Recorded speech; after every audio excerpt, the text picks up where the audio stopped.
Die BKB Groep het vroeg in Maart op die Kaapstadse Aandelebeurs begin noteer en wat 'n hoogtepunt was dit nie. Ons kyk vanoggend na insetsel hieroor. Dan het die Plaas TV-span onlangs die Rooi Geleentheid in Parys bygewoon. Kom vind saam met ons uit wat die dag opgelewer het. Maar vir nou skakel ons eers oor na Lise vir die jongste nuus.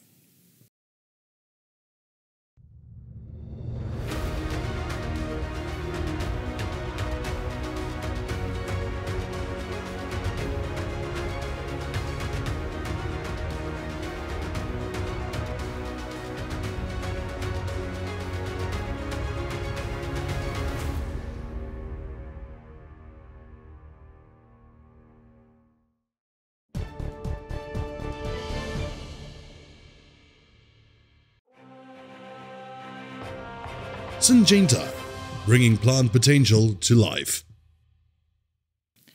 Welkom by die nuus. Die Nasionale Dieregesondheidsforum het 'n beroep op die bedryf gedoen om selfregulering toe te pas en die beweging van vee tot die minimum te beperk.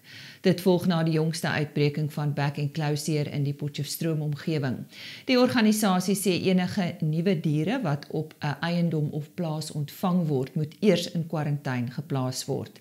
Die forum het in 'n persverklaring gesê hy ondersteun die Landbouprodukte Agenteraad se biosekuriteitsmaatreëls met betrekking tot veilinge en meen dit is noodsaaklik dat dit geïmplementeer word. Dit is ook noodsaaklik dat die tegniese taakspan vir bek-en-klauseer so vinnig as moontlik vergader ten einde aanbevelings oor die uitbrekings te maak.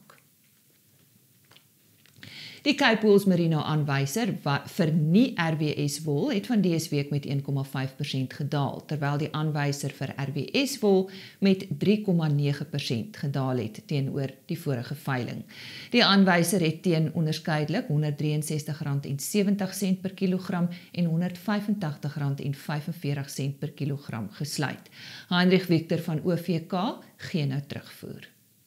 Die rand het 1,7% sterker verhandel teen die VSA dollar en 1,6% versterk teenoor die euro, ooreenstemmend dieselfde tyd van die vorige veiling.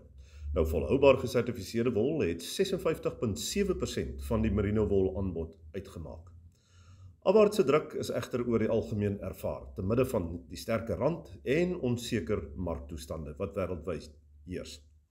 Moriano het op hierdie veiling die grootste hoeveelheid bale gekoop, gevolg deur Standard Wool SA, Tianyu SA en Lempriere SA. Daar is in totaal 8.320 bale aangebied, waarvan 94,3% verkoop is. En dit was dan Heinrich Victor van OVK. En die beste slaghuise in die land is tydens gister se klewer-toekennings aangewys. Die nasionale platinum wenner in die kategorie 4 en meer betaalpunte was King's Meat Deli by Castle Walk in Erasmus Kloof, Pretoria. Impala Vleis in Brits het goud in die kategorie verower. Frank's Meat Mall in Middelburg het platinum verwerf in die kategorie vir tot 3 betaalpunte, terwyl West End Vleismark in Kimberley goud in hierdie kategorie ontvang het. Die 17de Klewer Awards is 'n inisiatief van die Rooi Vleis Industrie Forum en word jaarliks gehou om erkenning te gee aan die land se beste slaghuise. Ek het by die geleentheid met Dewald Olivier van die forum gesels. Op die einde van die dag sê ons dat ons bemark ons produk en ons bemark hom plaaslik. So ons het 'n bietjie hierdie jaar verander. In die verlede was hierdie kompetisie verskriklik gefokus op net beesvleis. En ons het hom heeltemal oopgemaak. Ons het gesê, gaan kyk in totaliteit na die slaghuis en hoe bied hulle al hulle produkte aan. Want beesvleis is nie die rooi vleis gedeelte wat ons nou wil kyk nie. Daar's skaapvleis en op die einde van die dag is vark deel hiervan. En as rooi vleis wen ons almal. So ons het gesê, kom ons maak dit oop en ons kyk na alles hier en die voordeel wat ons hier uitkry is om te sê dat die verbruikers sien dat rooi vleis goed is, mooi is, skoon is en dat dit die regte proteïen is om jou liggaam te sit. Hoe word die wenners bepaal? Okay, so wat gebeur is, ons het in die verlede, en dis hoekom ek sê ons het 'n bietjie verander. In die verlede moes die verbruikers of die kliënte van die slaghuise het hulle ingebel en gesê hulle wil spesifieke slaghuis wil hulle nomineer. ons het dit so 'n bietjie omgedraai net om die hele data, die inligting ding te verander. So ons het oor die 600 slaghuise wat ons nou op 'n databasis het en ons stuur vir hulle kommunikasie alles elektronies. So hulle kan dit op hulle Facebook bladsye sit, op hulle netwerke, op hulle waar hulle wil, WhatsApp messages, alles. En hulle het dan 'n geleentheid, hulle kry 'n nommer en dan hulle kliënte moet op 'n nommer stem en ons kry dit so in. Nou op die einde van die dag, ek dink is die groot ding wat ons die deelname van die publiek is baie groot. Daar's ouens wat selfs 'n rekenaar opstel binne in hulle slaghuis om die mense daar te laat stem. So ja, ek dink die deelname van die publiek is baie groot hier. En so sê Dewald Olivier van die Rooi Vleisindustrie Forum. Hou gerus ook ons webtuiste www.agriorbit.com dop vir 'n volledige verslag van al hierdie wenners en ook baie geluk. Dit is dan vandag se nuus.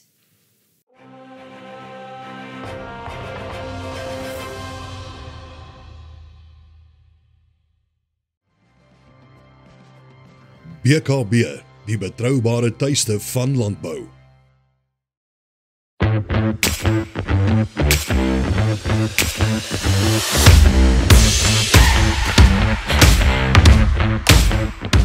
The primary reason for us as BKB Group to look at a platform like Cape Town Stock Exchange is really driven by the regulatory framework.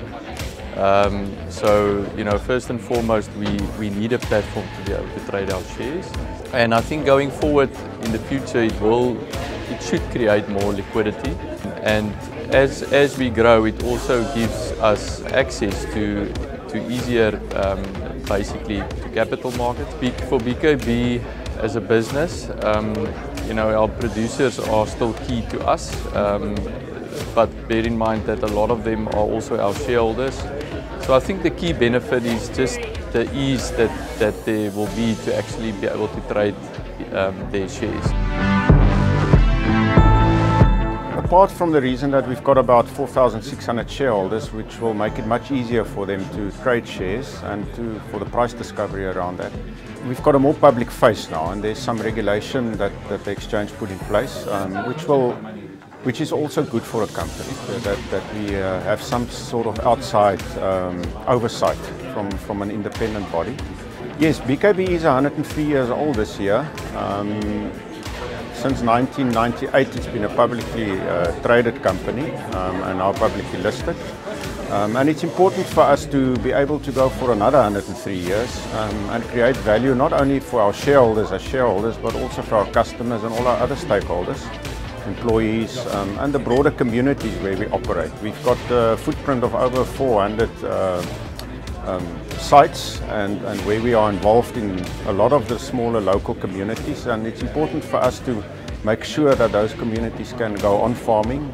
I think it is important also to note that BKB will not change the way we manage the business or run the business, so customer service, customer support is still at the forefront, and being there for producers are still the most important thing for us to keep our business sustainable. The listing is largely it's slightly mechanistic. We're not trying to raise capital or anything. That wasn't the purpose. But our current share trading, we are a listed company and is not working for our shareholders. I think particularly for the sellers, it's very difficult for them to know what the share price is, so that if they do want to sell, they get full value. This will definitely bring about liquidity in share trading. It'll be a lot easier for people to acquire shares and to sell shares, which you want in a public company.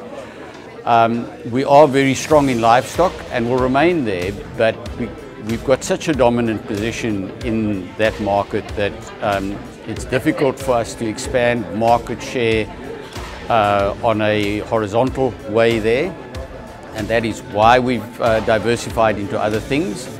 And we'll continue to look at that sort of diversification, but we do also see opportunities for slight vertical expansion within our core businesses that we know very well.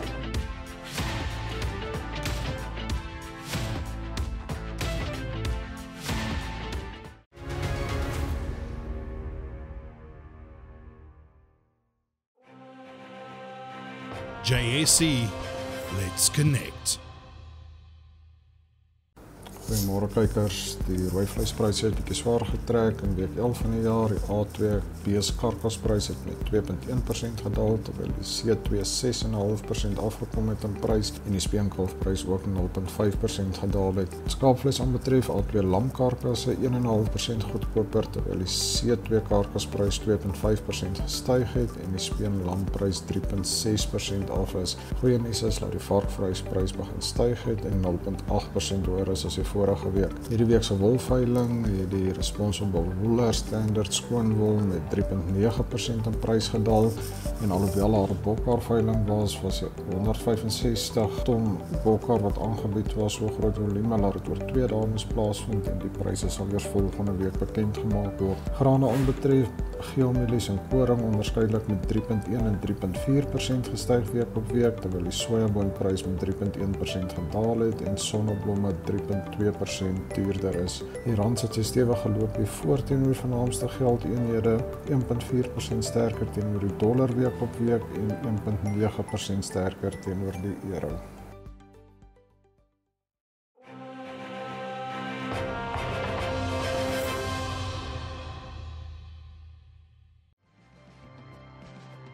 Bonsmara SA, die ras vir alle redes. Ons Plaas Media en Plaas TV-span was onlangs by Bonsmara SA se Rooi Geleentheid, waar ons ook met Theo Foster van Galileo Capital en Wandiles die Globo van Agbus gesels het. Ons is daarna na hulle nasionale vroulike dierveiling toe, waar 'n indrukwekkende rekordprys behaal is op een van die lotte. Ons kyk nou na insetsel hieroor. Goeiemôre, my naam is Louis Styl, ek is uitvoerende hoof van Bonsmara SA. Welkom vandag hierso by ons Rooi Geleentheid en ons nasionale veiling wat later gaan gebeur. Ek hoop julle almal geniet die dag saam met ons en kom ek gaan wys julle wat gaan aan.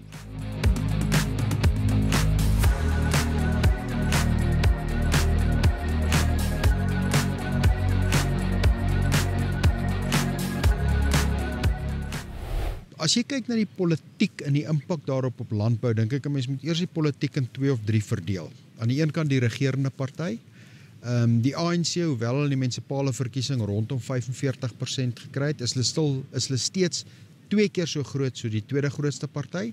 En 'n mens kan aanvaar dat in die 2024 verkiesing gaan hulle die meerderheidsparty wees, iewers tussen 40 en 50%. Hoe nader dit aan 50% is, beteken dit hulle kan met 'n klompie kleiner partye regeer, wat beteken hulle hoef nie regtig formele koalisies aan te gaan nie, omdat hulle kan die kleiner partye gaan hulle ondersteun van tyd tot tyd. As hulle nader aan 40 kom, gaan daar bietjie meer formele koalisievorming moet plaasvind om in beheer te bly. Dis soos die scenario nou lyk. Maar 'n ander belangrike vraag is, wat gebeur binne in die ANC? En soos ek sê, die ANC gaan steeds by verre die grootste party wees en gaan enige koalisie, as dit moet kom, die dominante party wees. En binne die ANC is die vraag, gaan Cyril Ramaphosa Desember se ANC leierskapkonferensie wen, gaan hy steeds die kandidaat wees en dan gaan hy die ANC verteenwoordig in die verkiesing. Die grootste risiko lê daarin dat as hy dit nie is nie, as 'n ander faksie, die radikale ekonomiese transformasie, Jacob Zuma, vriende, wat jy dit ook al wil noem, as hulle 'n kandidaatlyst kan saamstel wat Cyril van sy troon kan skop. Ongelukkig sal daai struktuur baie nader gaan aan 'n staatsgerigte ekonomiese bestel en dit het ons in die Zuma-era gesien. Ons het gesien hoe Suid-Afrika se skuld opgaan, hoe ons werkloosheid opgaan, hoe ekonomiese groei afkom en suiwer net hoe die ekonomie verswak in daai periode. En dit het ons die huidige Eskoms en Transnets en al hierdie tipe staatsentiteite gegee wat basies platgeval het. So dit is die een groot risiko waarmee ons sit. Landbou se uitdaging is eerder rondom meer van 'n ekonomiese kant in terme van dinge soos inflasie, in terme van ingevoerde pryse, in terme van insetkostes en natuurlik as die ekonomie nie groei nie, gaan die verbruiker swakker of beter afwees afhangend van hoe die ekonomie groei. Wat in die Oekraïne gebeur, help hoegenaamd nie, dit help glad nie, want wat dit beteken is, alhoewel Rusland net 1,5% van die wêreld ekonomiese BBP is dit steeds 'n baie groot deel in die waardeketting veral wat landbou betref. Jy kan maar net dink aan sonneblomolieproduksie, graanproduksie, insette vir kunsmisproduksie. En daai elemente gaan beteken dat insetkoste gaan beduidend styg, maar van die landbouer se kant af kan dit ook beteken dat graankosse beduidend opgaan.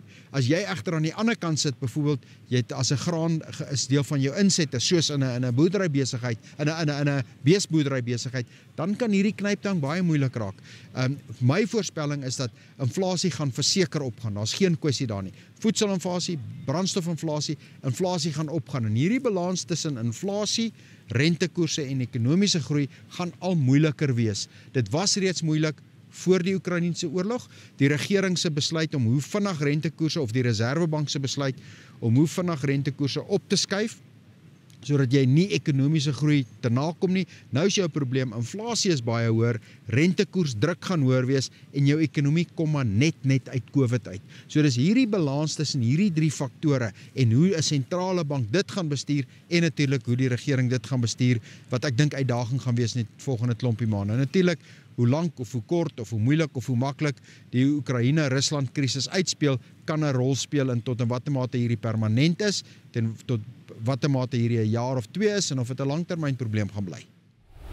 There's a couple of challenges that faces the agricultural sector. Some are administrative, such as the Act 36 in the issue of the livestock and the inputs industry, but some of the state administrative and the capabilities in some of the provincial level.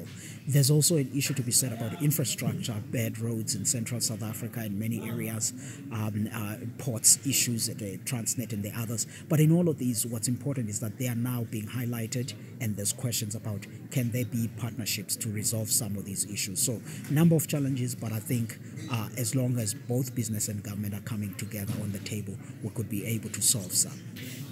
What we deem as the growth frontiers of South Africa's agriculture is Eastern Cape, KZN and Limpopo. There's underutilized land, high fertile soils that are there, but what's important is for the traditional leaders, the communities, the business and government come together to resolve land governance. Once the land governance is resolved, we then begin to think about can there be investments in infrastructure.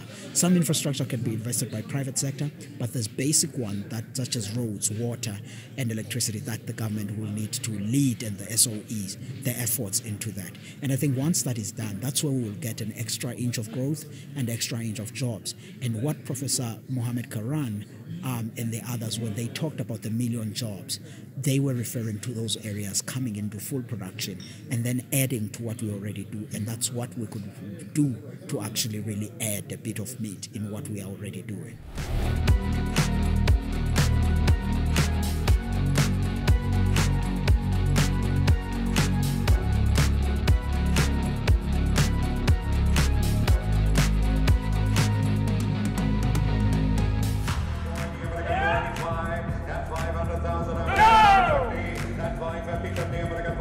Ons het na die Rooi Geleentheid het ons oorbeweeg na die Afridome toe vir ons nasionale vroulike dierveiling. Ons het vandag 'n absolute uitstekende veiling gehad. Baie geluk aan al die verkopers as wel as die vleisentraalspan.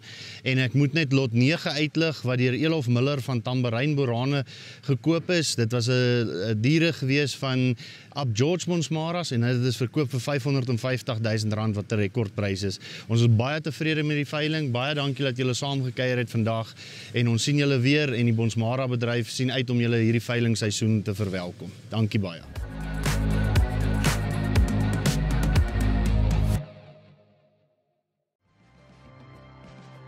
Bonsmara SA, die ras vir alle redes.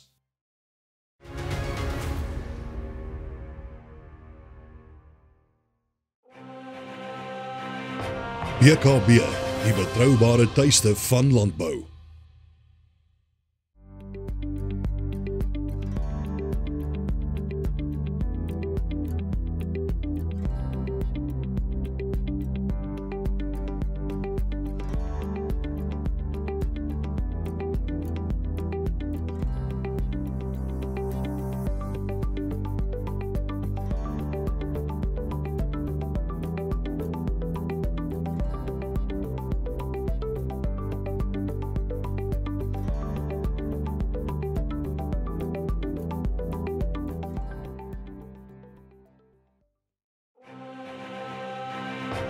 BKB, the trusted home of agriculture.